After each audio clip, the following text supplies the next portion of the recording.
Hi guys, Arthur here from Homeowner DIY. Guys, this is your quick tip of the week. So this would be the second basement toilet flange install that I have on the channel. Guys, check out the description for the first one that I have, and also check out the description for the video where I move this flange back towards the wall. So what is different with this flange install from the first one?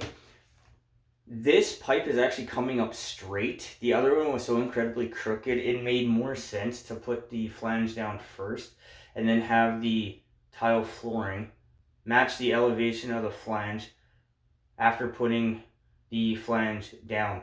So in this case here, because this one's actually coming up straight, this is the ideal way to do it, that you're going to put the flange on top of the tile.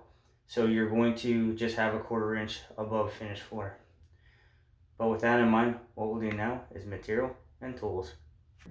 Alright, this is the material and tools list for this job. So I have a solid ABS floor flange, ABS glue, hacksaw, hammer, and a measuring tape. This is all we need for material and tools on this job.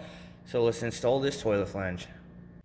Alright, the first thing to do is to cut the pipe down. So I recommend leave maybe around 3 or 4 inches when you cut it, so it'll make it easier to snap off the pieces.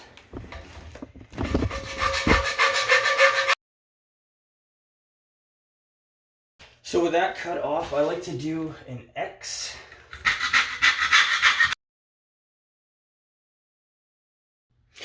Okay, so with it cut across and across, now with a hammer,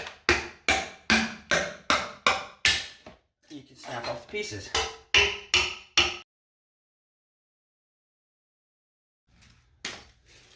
So the great thing about APS, that it snaps nice and clean along the line. Now, with it snapped out, take the hammer and then bevel the very top outwards. This is going to make it easier for the flange to slide in when it's glued.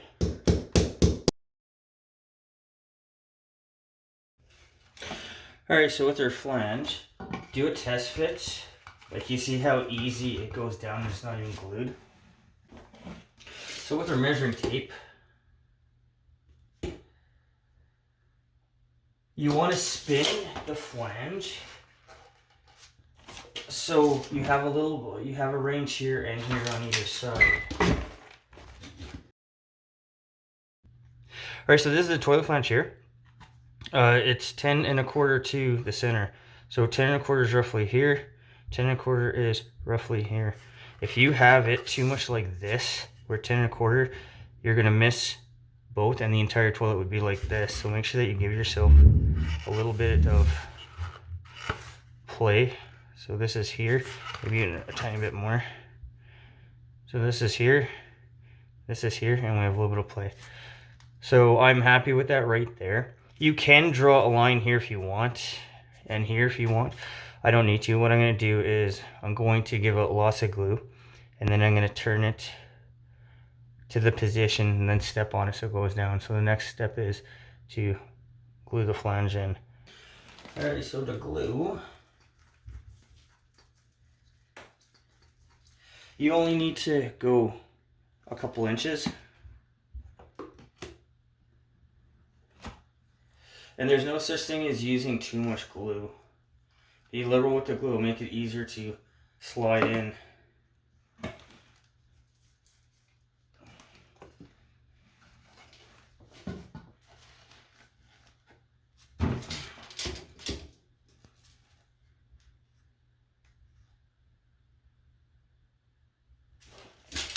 Okay, and then just step on it.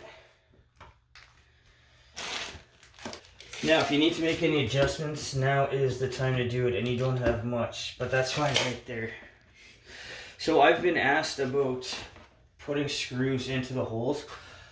I've never had to do it in construction. I've never failed for it. Once the glue dries, it'll be fine. I would suggest leave this for a day before you go ahead and install your toilet, because if you start to crank on the flange when the glue hasn't completely dried, you can pull the entire flange up.